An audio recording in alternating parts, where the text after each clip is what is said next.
Welcome back, guys, to Jarrett the Journeyman. In today's video, I'm going to show you some huge common mistakes that DIYers make, or homeowners or flippers make when trying to change receptacles and work the electrical side of the receptacle portion of the house. So if you are those people and you see some mistakes you made, please go back and fix them and everything will be good. Hopefully preventing fires here. So without further ado, let's get started.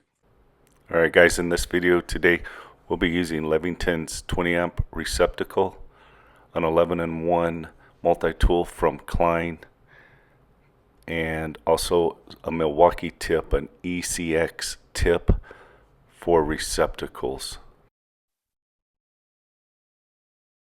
Alright guys, so on the first mistake that I see DIYers making and homeowners is not knowing which side of the receptacle to put which wire. First off, this is a 20 amp receptacle.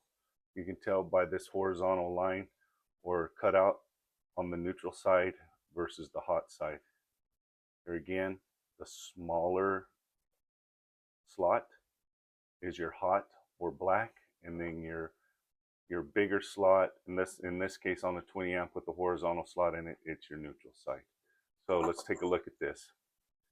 So these brass wires right here indicate that this is the hot side, or where the power's coming in. So that's where you're going to terminate your black wire in residential situations. If you're in a commercial situation, you may have a blue wire or a red wire, but these will go there. Now if we turn this over, we have silver screws in here. The silver screws indicate the neutral side, and that's where your white wire is going to go. You're going to terminate here and here on your neutral side. Now also, you'll look at this green wire, that's where your grounding electrode is going to go. Your bare wire in your residential situation, and the green wire in the commercial settings. If you also notice, this is connected to all of this metal right here, and that keeps the fault from just sitting there.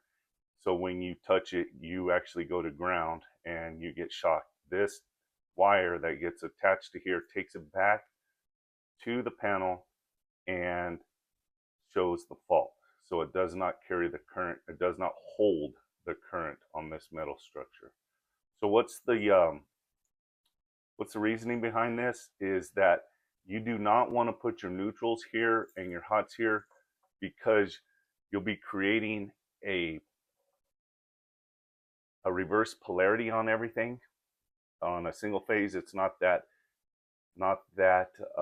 critical on the equipment, but on the safety side of it, what you're doing is you are energizing the neutral side of it, the side here instead of here, and that could cause a short circuit, or in all it could cause a fire. So that's what we don't want to do. So guys, please be aware. Hot, which is the black side, the brass side, and the neutral side, which is the white side, and the ground, which is your bare or your green in a commercial application. So guys, be very aware of that. That is number one common mistake DIYers make when wiring up receptacles. All right, guys, mistake number two that I see all the time is when people are installing the black wire and or the white wire. We'll just use the black wire in this situation. They come in and they have their wire hooked up, and then they hook it right in. This one's a new one. Boom. And then they tighten it down. And if you notice, when I'm screwing this, it's kind of kicking this wire out. Well, that's because your hook's in the wrong way. What you need to do to properly install this, and as by code, is install that hook this way. You always want to have your tail on the bottom of the screw. Say at the 6 o'clock, if up here was 12 o'clock, you want that coming in on the 6 o'clock horizontal plane and looping around. So when you screw it in,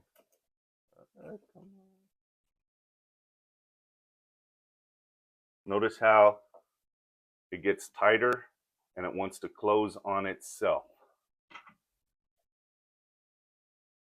So remember, have your tail come in on the bottom and not on the top, because as this tightens clockwise, you want that to close up. So it's poor practice to do that. Now,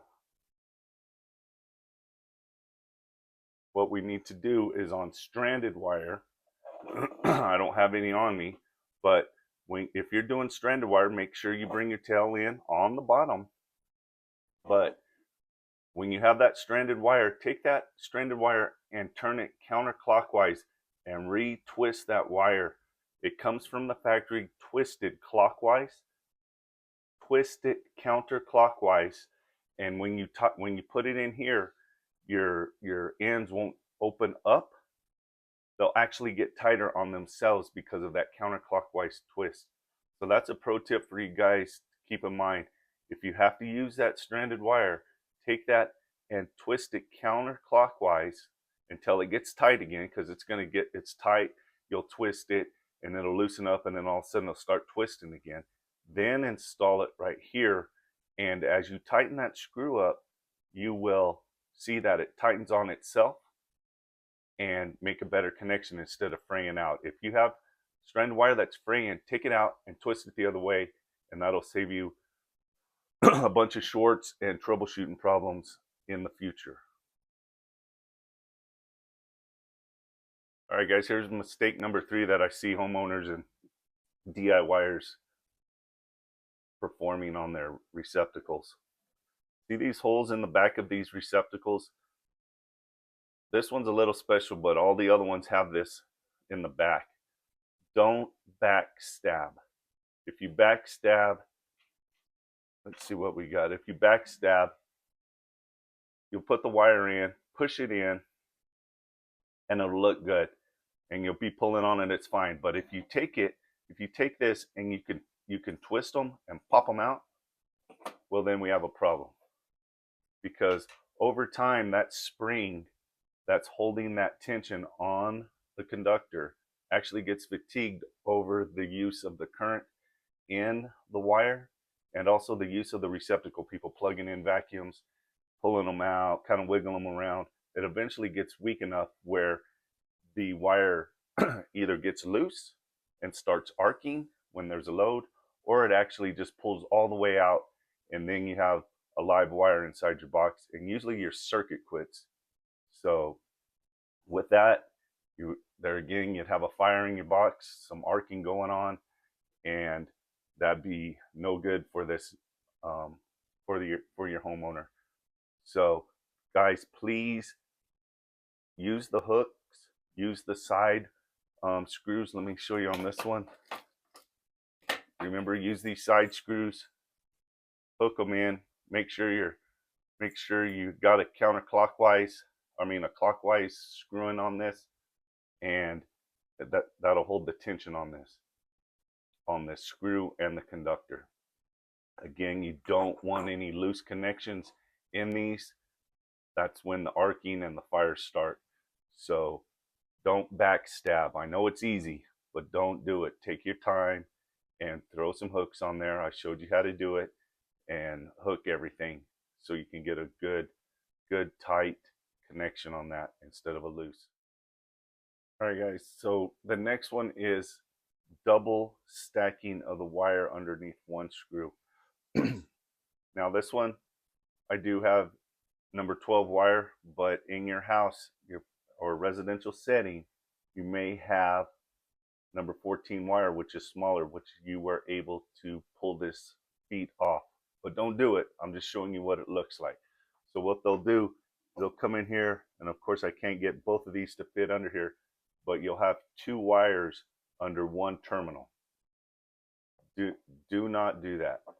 That will not allow you to get a good connection on it, and eventually that fatigue will the screw head will come up, get loose, and start arcing again. Instead of double stacking, just go ahead and get your two pigtails together and tie them together. Just get two pigtails, tie it together to one conductor that's going here. So you have, instead of 3 wires going in, take all 3 of your wires plus this pigtail, wire nut them together where you only terminate once. And that will help you not double stack. And with double stacking, just, you don't want that to happen because of the heat that's not transfer, or that is being transferred between the two conductors. And there again, we're causing a hazard with that. Plus, it's against code. These screws, as you can tell with the number 12, are UL listed only to accept one conductor. Now, this is with number 12. With number 14, you're able to pull it off. So don't break the UL listing by double stacking your conductors underneath these terminals. All right, guys, a bonus tip for you guys. Most people are using, and I have myself, a number 2 Phillips head screwdriver. This one's a Klein 11-in-1, I believe, but it has the number 2 tip in it. And when these get wore out, they actually roll out of the screw head, and you cannot get a good connection or a good pressure on the termination of the screw head. So if you have to use the number 2, I've used it multiple times. But be aware that these roll out of the screw head very easy. Now, what else you could use is a square tip or a cabinet screw head. This one's a little bit better. It will fit into the screw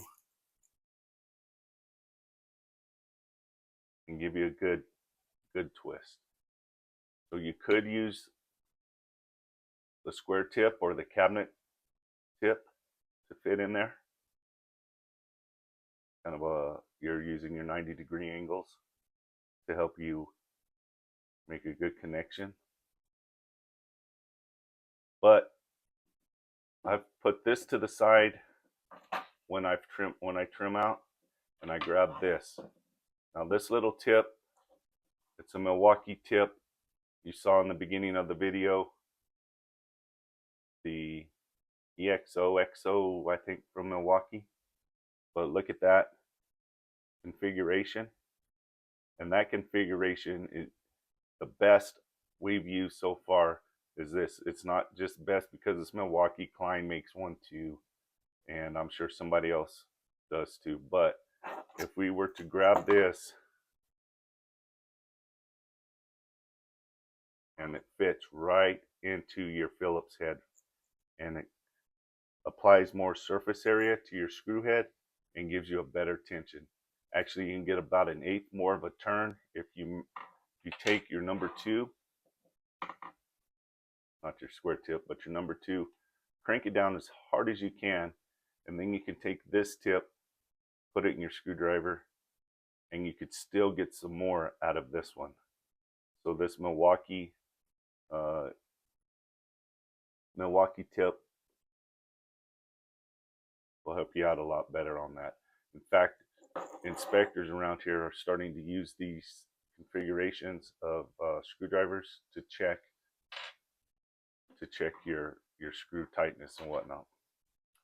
So guys, that's all I've got on this one. Some of the common mistakes I see DIYers make, and homeowners, especially. We go in and someone's trying to flip a house, and people are maybe not up to speed on code, and those are the tricks that we see them, or the mistakes that we see them doing all the time. So if you like what you see, please do me a favor, leave me a like or subscribe for more of these tips, and leave me a comment if you got a question on how this works. So that's all I've got for now. And as always, guys, be safe out there.